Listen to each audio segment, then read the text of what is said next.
Hi, this is Rose McDonough, and I am coming to you today on location. My location happens to be Maggie's Kitchen here in Toledo, Ohio. And we are making skillet pizza because everybody should be able to do that. So I already had a piece of it, just so you know. This is the pizza that we made, and it is absolutely delicious. Let me try to get the camera. There we go. Absolutely delicious. And I'm going to show you how to make it. If you've never seen my pizza dough, then you should probably look at the link below that I know Brooke will set up so that you too can learn how to do it. So to begin, I've already made my pizza dough, and now I'm going to use just a little bit of oil. I'm going to pour it into the skillet. And that's a very small amount. And I'm going to use the rubber scraper. Yes, everybody in my family has rubber scrapers because we all know how important rubber scrapers are. I have this turned very low. This is an electric stove. I've got it set at about 4.5. That's how low it is. And this is one of those things you're not going to do it really high. I had my dough. I already flattened it out and let it raise for just a few minutes over on to the countertop. And you saw, I folded it up. That's the easiest way. You can try rolling it as well if you want, but I folded it. Can you hear that? There's just a little bit of sizzling going on, and I'm gonna leave it like that for just about a minute, maybe 2 minutes, until I look at it. When I look at it, if I see that it's browning, then I'm gonna flip it over because I'm actually not making my pizza on here. I'm going to flip the whole piece of dough over, and I will make the pizza on the other side that has already been pre-browned up a little bit. All I have today is some pizza sauce and some mozzarella cheese to put on top of it. Why don't I have more? The more stuff you put on top of it, go ahead, put pepperoni on it, put chopped mushrooms if you want. But the more that you put on, just remember you have to add into the time. Well, Maggie and I have already made some pizza dough, and we made some for her to put into the freezer. So I pre-measured these out, what I thought would be good for a personal pan pizza. We oiled up a bag, and we just oiled the dough after we put it in here, and then these will just be layered in her freezer so that you can go ahead and do that. You can set it up like this. You can do it like this, put it on a baking sheet, stack them together, but let them freeze for just a few minutes. And once they're hard enough, then you can slide them out, and then you have your own dough ready to bake. All right, I'm looking again. Does it look like it's brown enough? It's just starting to brown on this side. I need to make sure that you can see what I'm looking at as well. Hold on a second. Let me get the camera in here. So I'm looking for that side to just start being browned up a little bit. When it's browned up, then I know that we're ready to go. And please don't laugh because I'm not so good at this. You should see my husband when he goes and flips eggs. It's amazing. I'm not as good. All right, can't watch the camera, need to watch. Ready, set, go. Well, that wasn't too bad. I flipped it over. This side is now a little bit harder, which is exactly what I needed it to be. So it's harder, and I'm ready to start putting everything on. Put on as much sauce as you think that you might like. Just so you think I'm weird and I'm always teaching you strange things, I'm going to use the back of the spoon.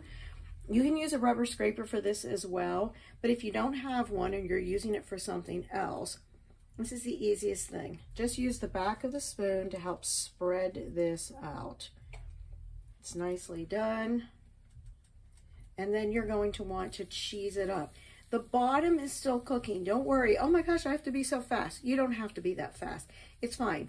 Take your time, get the dough spread out to the edges so that you're happier how it looks rather than you got it done in 14 seconds. And then add as much of the cheese. We're using mozzarella. Obviously, you can feel free to use a combination. If you want mozzarella, you would like Parmesan cheese on here, whatever else that you add here. If you had something like some leftover chicken, you could shred your chicken up, put that on here with barbecue sauce instead of the sauce. Because, I don't know, I'm a pizza person. I can eat pizza no matter what with almost anything. You have leftover taco meat, make it into a taco pizza, add your meat back onto here, add some taco sauce, and then at the very end, after you pull it out, some shredded lettuce, maybe some onions, olives, whatever you would be putting onto it. All right, but that's a story for another day. All right, so that's it. I'm gonna, Alexa, set a timer for 4 minutes, please. Okay, so she's actually doing more than one. Perfect. So when she sets her timer for 4 minutes, when 4 minutes is up, we're going to look at this pizza and I'm going to show you it's going to end up looking just like this pizza.